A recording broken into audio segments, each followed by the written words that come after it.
All right, what up, Internet? This is J.O. from Barley Hops and Tabletops. And a very exciting day today. I have retired my first character, and it was the Boneshaper, or as I'm going to refer to going forward, the Necromancer class.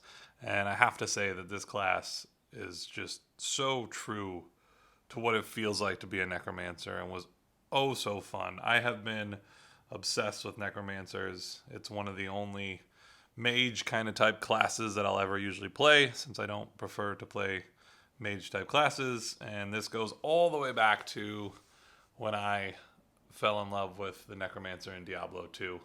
And I remember putting countless hours into that game as a kid, trying different builds, and I just thought it was the coolest thing that you could summon this army of undead and use it to kill and do all your bidding. And I must say they did a really good job of that in Frosthaven. It's hard to translate video game necromancers to board game necromancers, and they just nailed it here. So let's take a look. My retirement goal was dangerous game. It was pretty straightforward if you just follow the sort of the paths that they give you, the different campaigns. Like there's the Algox one you start with, and I actually skipped that, went straight to the green one, which eventually leads to like the Rise of the Machines type of campaign. That one was really cool. And I think there's a library in there. So that helped get me some of the kills. And then I also did the Lurker campaign. So that helped a lot too, as far as getting what I needed to retire this. I got to level 6. You can see on my perks here. I did pretty good as far as getting... I got 1 mastery. I did a single summon build. We'll go into that in detail in a second here. And as a result of going single summon build, I kind of had to avoid this perk because I didn't want to kill my summons. And I kind of built everything around that. I would say his perk deck overall is probably weaker. I finished at an expected value of 0.6. That's pretty low compared to Gloomhaven standards. Really good characters were 1 or higher. Average was right around like 0.75. However, the Necromancer really makes up for it because of the amount of attacks you're going to be doing every single round. It's really, really cool. So this was my perks and my setup there. Only got 1 mastery because I didn't focus on a skeleton build. It was a single summon build. My upgrade paths through the different levels. I took this at level 2 because I knew I wanted to go single summon. We generally play with 3 and 4 characters, and I didn't want to crowd the board with a ton of skeletons everywhere. I'm happy I went single summon. There's an insane amount of damage to be dealt that way, but I'm also curious to see what a skeleton type of strategy would do for the Necromancer, and eventually I might go back and play him again to compare the difference because I had that much fun with the character. All right, and then I didn't take any of the level 3s. I thought those were both more situational for the skeleton build, and with the single summon build, I went back and grabbed this level 2 at level 3.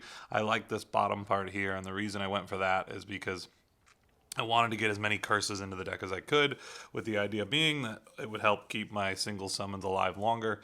That's the one thing about the single summon build. It's probably riskier than the skeleton build. You are 100% reliant on them staying alive. There was missions where mine died, and I was basically worthless trying to do basic attacks and moving very slowly through the board. So there is some risk with it, but there's a lot you can do to keep them alive, and I do think that it was really, really fun. Level 4, I went with this critical failure here. This became wildly useful later on because I would bring out a Wraith and the Raging Corpse, and you could spend the darkness here, and you get the additional attack. And I mean, you could have some rounds where you were doing like 10 to 12 damage, depending on what you drew from your modifier card. So that was really, really important.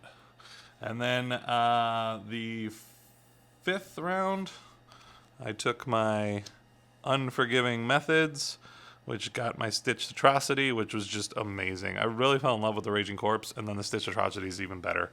You do have to do 2 damage to yourself, which sort of sucks, but that wound just adds up over time, makes him so powerful.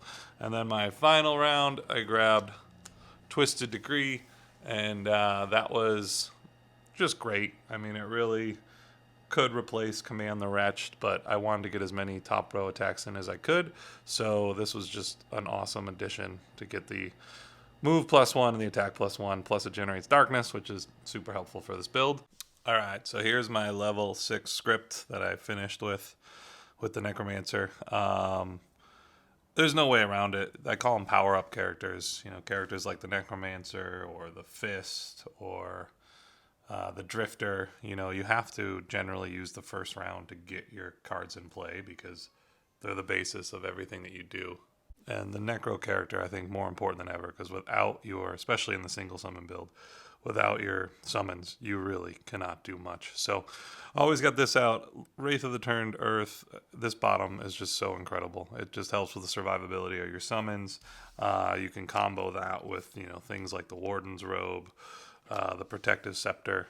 I was using both of these, and it was like a really great way to keep my summon alive. And like, again, everything is reliant on them staying alive. So that's very important. I tried really hard to use the top because the top is so powerful, but it ended up being just way too squishy. The summons would die earlier than I wanted them to. I couldn't always control it. I was thinking after the first rest I could get the bottom out. That didn't always happen. So it's just much easier to do it this way. And I think really this is a great card because I think the top of it's really good for the skeleton build and the bottom of it's really good for the single summon build. All right, so my round 2 here, this Flow of the Black River, this card was just absolutely amazing. It's one of your, I think it's your quickest card. Yeah, it is 18. The move 2 and then grant your summons 2 was great because I could really position my summons in a spot that I wanted to set up for the rest of the, pretty much for the whole room. Just then your summons is moving. Hopefully it can attack an enemy. It gets off a 3 attack plus the bleed, and then you can grant it to attack at 4.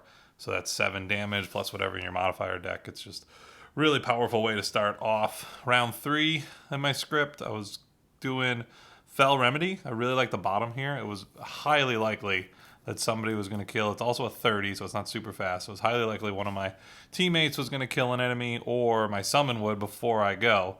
And additionally, I don't have to do this bottom first. I'd always use the curse. Curse I could use and get my summon to attack again and generate darkness. This is an awesome, awesome card. And then use the Fell Remedy to heal up the 2 damage that I took previously from getting the Stitched Attrocity out there. So found the third round was a better timing for that than the second round because it was more likely some monster was going to die by then.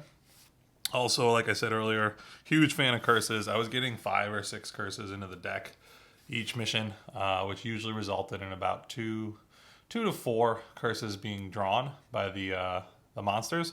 So that's 2 to 4 attacks that you just negated, which, you know, ultimately that's huge, especially when they're against your summons. And that's the one thing about the Boneshaper. If you look at the back of the card, it is listed as a high defensive character, and I think a lot of that is because it absorbs so many attacks versus the other players in the group, whether it's single summon like I did, and especially if it's the skeleton build, because you have so many skeletons out there that are constantly dying and you're constantly bringing more out, but they're absorbing all those attacks so your teammates and you don't have to worry about taking it, which is a really, really cool kind of unique tanky system. And then if you add curses in there on top of it, it's even better. So round 3, I generate this darkness. That led me up into round 4 here. This is where I would use the bottom Bone Dagger. A lot of times I like to spend the darkness here to get the extra range, because you can see I only moved 2 so far. Almost always I could find a monster to use that on, though. So that's 2 curses before my first rest into the deck. Plus if I'm lucky and I drew any out of my perks, because I put a couple of those curse cards in there. Could be looking at like 3 within the first 6 rounds, which is huge. Twisted Degree, this is just a great, straightforward level 6 ability. At this point, I liked using it later because I would generally need to move my summons to get it closer to the door or wherever. This gives me +1 movement, so I can move for 3 and attack at +1. Also generates darkness, so I could spend the darkness here, use this, then generate the darkness, set this up for my next round, which is Command the Wretch. It's move again and attack, not as powerful as Twisted Degree. However, it gives me the Pierce ability. I used that a lot. And then, depending on what was happening in the scenario, I was not a huge fan of this top action. It was kind of weak, I thought, overall. But this bottom action, you know, if you're playing the right monsters, you absolutely need to put that into play. The fact that you can ignore Retaliation is just incredible. And you're going to have to if you want to save your single summon build.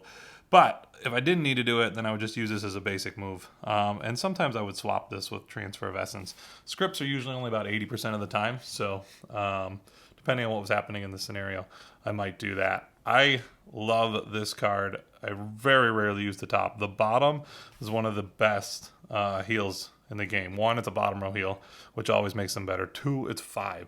So I could put that 5 onto one of my summons, one of my allies. I was constantly using it. I know you have to do 2 damage to yourself, but you're going to rest.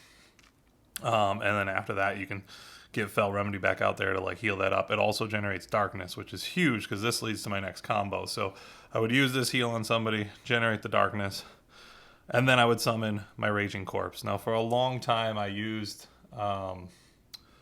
the Wraith because I really liked it, but then once I got to level 5, I could use both these guys. It's kind of expensive, but they have a lot of health. They do a lot of damage. When both of them are on the board, what I love about this is after the first 6 rounds of my rest, I have Darkness, which means that I can go straight into Critical Failure, and both these guys can attack, and that is just massive damage. You're looking at like move 3, grant a summon to attack for 4, both of them attack for 4, so it's nuts. Now you don't always get it off. A lot of times the board's cleared, which that's not a bad problem to have, but many times I was able to get that off, which is great. And it's just so powerful. The other thing I like too is now I have 2 summons with pretty good health. I do my best to keep them alive, but if one died, it didn't really matter. I have the other one now that can support. So that was my build. Other things I really liked along the way for the Necromancer here, some certain combos that I used at other levels that worked really well. I had a really great time with the Wraith. It was one of my favorite summons. I know he's a little weaker, but the range was so helpful, especially in parties of 3 or 4. I loved this top action. I think this is one of the coolest actions. So a lot of times I would use the basic move here on this Wraith. Attack for 4, which is good damage. Make sure that I could kill somebody, and then summon the Wraith, because this became the discard. That was a great combo. I used that for a while. For the longest time, until I got to level 6, I was using Flow of the Black River with the Eternal Torment. Like I said, I like to really try and get curses in there as much as I could. And then I would follow that up with my level 2 card here, Bone Dagger, and Command the Wretched. And what I liked about this is I had a lot of flexibility. So this darkness could be spent if I needed to add an additional curse. If I was within 2, which was very common because I just moved 2, I could spend it and get the pierce value. And that pierce value was really helpful. So these 2 worked really well together. Other cards that I kind of liked, I used to use Dark Tidings a lot. It kind of fell out of my deck in the last couple levels, but I really enjoyed this card. The move 4 was super helpful. It's got pretty good speed as far as the Necromancer goes, but this top was really great because it played into my curse strategy, and usually I would try and blow this card right here after my first rest if I could right away. 3 of your summons can get attacks. I'd have 2 summons out, and that's just another way to just add additional damage, and you get the curses in the deck. So yeah, that was my Necromancer build. Had an awesome time with that character.